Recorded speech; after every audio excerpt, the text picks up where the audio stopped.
New year তো almost চলেই এসেছে। তো আমি ভাবছিলাম কেননা নিউ ইয়ারের একটা কার্ড বানিয়ে ফেলি, কিন্তু এটা বানাতে গিয়ে আমার সাথে ছোটোখাটো একটা পোপাট হয়ে গিয়েছে। তো তোমরা দেখতে থাকো সামনে কি হয়েছে। তো এখানে আমি একটা পেপার নিয়ে এরকম স্কোয়ার করে কাট করে নিয়েছি। এরপর আরেকটা পেপারের ওপর আমি গ্লু লাগিয়ে দিচ্ছি। এটার উপরেও আমি গ্লু লাগিয়ে দিয়েছিলাম, কিন্তু উপরটা ফাঁকা রাখতে হবে, জাস্ট 3 সাইডে এটাকে গ্লু করতে হবে। এরপর এটার উপর আমরা যে 202 লিখে যেটা করেছিলাম সেটাকে এখানে পেস্ট করে দিব, অ্যান্ড উপরটা কিন্তু আমি খোলাই রাখছি। এরপর এই ফাঁকা বক্সটার নিচে আমি 6 লিখে নিচ্ছি, যেহেতু 2026 সাল আসছে। অ্যান্ড উপর আমি হ্যাপি নিউ ইয়ার লিখে নিচ্ছি, তোমরা চাইলে যে কোনো কিছুই লিখতে পারো।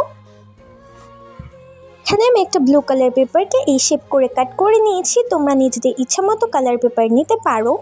এরপর এটার উপর আমি 5 লিখে নিচ্ছি, অ্যান্ড তাহলে হচ্ছে আমাদের এখানে এটা রেডি হয়ে যাচ্ছে। বাট দেখো আমার সাথে কি হয়েছে, এটা যে আমি 5টা লিখেছিলাম, এটা নিচে 6-এর উপর এটার দাগটা বসে গিয়েছে।